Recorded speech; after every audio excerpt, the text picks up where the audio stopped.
इस स्टोरी की डिमांड हमारे सब्सक्राइबर कोहिनूर, सुनील और आयरन जी ने की थी। तो चलिए इस स्टोरी पर चलते हैं। ये घटना है दिल्ली से 19 किलोमीटर दूर बसा एक छोटा सा शहर गाजियाबाद की, जहाँ बसते हैं छोटे सपने और आम परिवार। वैसे तो यहाँ सब कुछ ठीक था, पर सिटी हॉस्पिटल की एक घटना ने कई लोगों की जिंदगी असाधारण बना दी। ये कहानी एक मरीज प्रकाश की, जहाँ डॉक्टर की एक गलती की वजह से अपनी आत्मा एक ऐसी दुनिया में खो दी जहाँ न जिंदगी है और ना ही मौत। आखिर क्या थी वो गलती जिसने प्रकाश की आत्मा को एक अलग ही दुनिया में ट्रैप कर दिया? अब प्रकाश उस डॉक्टर और उस हॉस्पिटल स्टाफ के साथ क्या करेगा, ये सब जानने के लिए देखिए ये पूरा वीडियो। एपिसोड की शुरुआत होती है और हम रात को एक नर्स को उस हॉस्पिटल में अपनी ड्यूटी करते हुए देखते हैं, पर तभी अचानक से उसे कोई मरीज चलता हुआ दिखाई देता है और गैलरी की लाइट्स भी अपने आप ही ब्लिंक करने लगती हैं। और जब वो नर्स उस मरीज को देखती है तो उसकी आंखें फटी की फटी रह जाती हैं, क्योंकि उसके सामने प्रकाश खड़ा था। और वो तुरंत अपने सीनियर डॉक्टर को कॉल लगाकर बताती है कि सर वो वापस आ गया। पर डॉक्टर विवेक उसकी बात नहीं मानता और तभी प्रकाश उस नर्स को मौत के घाट उतार देता है। वहीं अगली सुबह जब एक सफाई कर्मचारी बाथरूम में सफाई कर रहा था तो एक बाथरूम से उसे खून निकलता हुआ दिखाई देता है और देखते ही देखते वो गेट खुल जाता है जिसमें उसी नर्स की लाश थी और वो तुरंत वहां से भागता है। वहीं जब पुलिस उस लाश को देखती है तो उन्हें पहली नजर में ये मर्डर लग रहा था, पर सच्चाई तो पोस्टमार्टम के बाद ही सामने आएगी। पर इस घटना की वजह से पूरा हॉस्पिटल स्टाफ काफी सदमे में आ गया था। वहीं जब डॉक्टर विवेक एक ऑपरेशन के लिए जा रहे थे तो उन्हें ऐसा एहसास होता है कि कोई उन्हें देख रहा है, पर वो इसे इग्नोर करके ऑपरेशन थिएटर रूम में चले जाते हैं। पर वहां भी वो अपने ऑपरेशन के लिए कंफर्टेबल नहीं थे, जहाँ एक नर्स कहती है कि सर उस बात को आप भूल जाइए, आप इस मरीज के ऑपरेशन पर कॉन्सेंट्रेट कीजिए। पर डॉक्टर विवेक को बार बार वो दृश्य दिखाई दे रहे थे, पर जब वो उस मरीज का ऑपरेशन करते हैं तो कोई पीछे से उनका हाथ पकड़ लेता है, पर उन्हें कोई दिखाई नहीं देता। पर वो अपना ऑपरेशन सक्सेसफुली करते हैं। वहीं जब एक वार्ड बॉय कुछ दवाइयों को लेकर जा रहा था कि तभी प्रकाश की आत्मा उसके सामने आ जाती है, जिसे देखकर वो काफी डर जाता है और वहां से भागता है। वहीं जब डॉक्टर विवेक सर्जरी कर वापस लौट रहे थे तो उन्हें किसी की आवाज सुनाई देती है और जब वो जाकर देखते हैं तो उस वार्ड बॉय की हालत काफी खराब थी। जब डॉक्टर विवेक पूछता है कि पवन क्या हुआ तुम्हें, तुम्हारी ये हालत किसने की? जहाँ पवन कहता है कि सर वो वापस आ गया। और पवन को विवेक के पीछे प्रकाश की आत्मा नजर आती है और वो कहता है कि हे चले जाओ यहाँ से, चले जाओ, मेरी कोई गलती नहीं है, छोड़ दो मुझे। और वो अपने आप को एक नाइफ से अपनी जान दे देता है।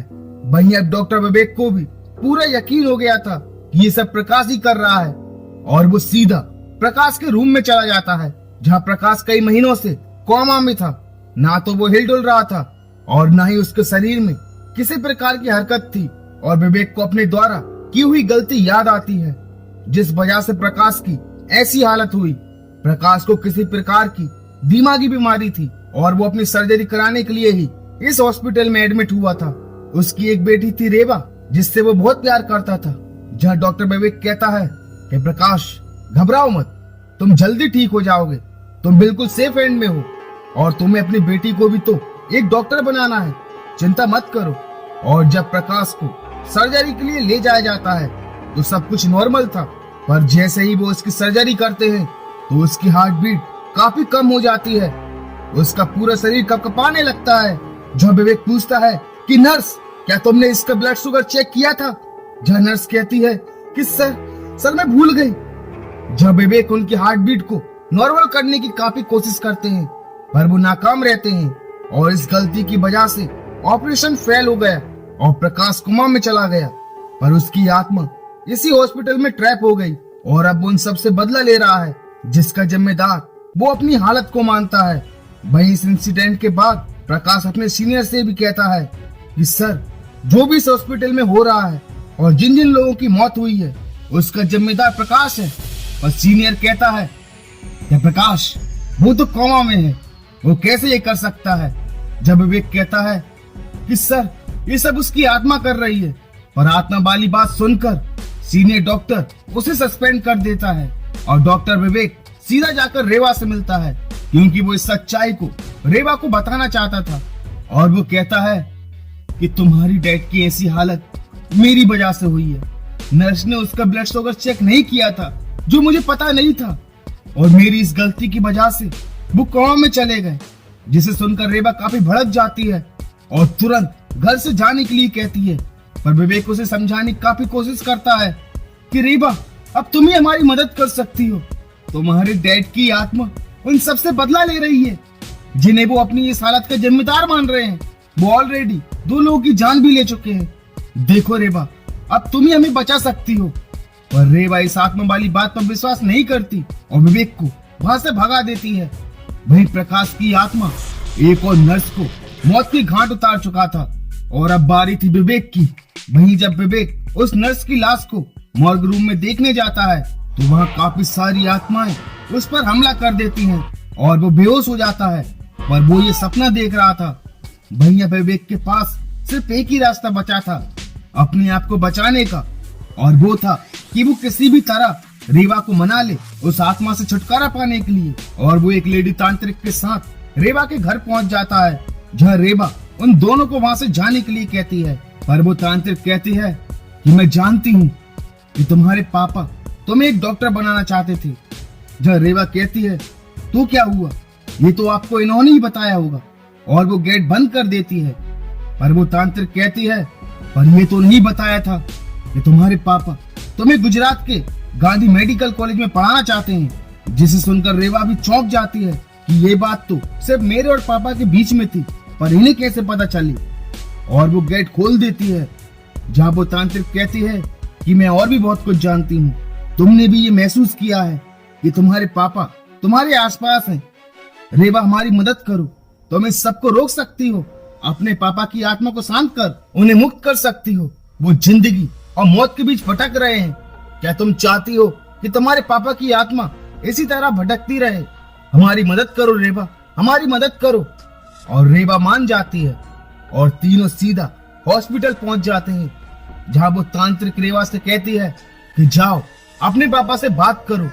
और वो तांत्रिक उस आत्मा का आह्वान करती है, पर आत्मा काफी शक्तिशाली बन चुकी थी और वो उस तांत्रिक को भी बेहोश कर देती है और विवेक को मारने की कोशिश करती है। पर तभी रेवा कहती है कि पापा शांत हो जाइए, आप मेरे अच्छे पापा हो ना, आपको इन्हें मारकर क्या मिलेगा? आपका सपना था ना कि मैं एक डॉक्टर बनूं, डॉक्टर विवेक मुझे डॉक्टर बनाएंगे, वो मेरा एडमिशन गांधी मेडिकल कॉलेज में करवाएंगे और पढ़ाई का पूरा खर्चा भी डॉक्टर विवेक ही उठाएंगे। अब तो आप खुश है ना पापा, ये सब रोक दीजिए। और ये सुनते ही प्रकाश की आत्मा वापस प्रकाश के शरीर में आ जाती है और अब उनके जाने का समय आ गया था। और प्रकाश खूब रोता है और रेवा को आशीर्वाद देकर उनकी मौत हो जाती है और उनकी आत्मा को भी मुक्ति मिल जाती है। और इसी के साथ हॉन्टेड हॉस्पिटल इस एपिसोड का दी एंड हो जाता है। ऐसा माना जाता है कि अगर व्यक्ति की मौत किसी नेचुरल तरीके या किसी एक्सीडेंट की वजह से मौत हो जाती है तो उसकी आत्मा शरीर से बाहर आकर विचरण करने लगती है। लेकिन व्यक्ति यदि कोमा में हो तो वो आत्मा किसी भी तरह अपने शरीर को छोड़कर नहीं निकल पाती, वो उसी शरीर में ट्रैप हो जाती है, क्योंकि शरीर, दिमाग और आत्मा के बीच एक कनेक्शन होता है और इस वजह से उस आत्मा को शरीर छोड़ने में काफी दिक्कत आती है और वो आत्मा अपने शरीर के ही आसपास भटकती रहती है। और जब उस व्यक्ति का समय आ जाता है तभी वो आत्मा उस शरीर को छोड़ पाती है। तो दोस्तों, आपको ये एपिसोड कैसा लगा मुझे लाइक और कमेंट्स करके जरूर बताना। अगर आप फियर फाइल्स की और भी स्टोरीज को देखना चाहते हैं तो हमारे चैनल को सब्सक्राइब करना मत भूलना। तो मिलते हैं फियर फाइल्स की एक और दहशत भरी खौफनाक स्टोरी के साथ। And thank you so much for watching this video.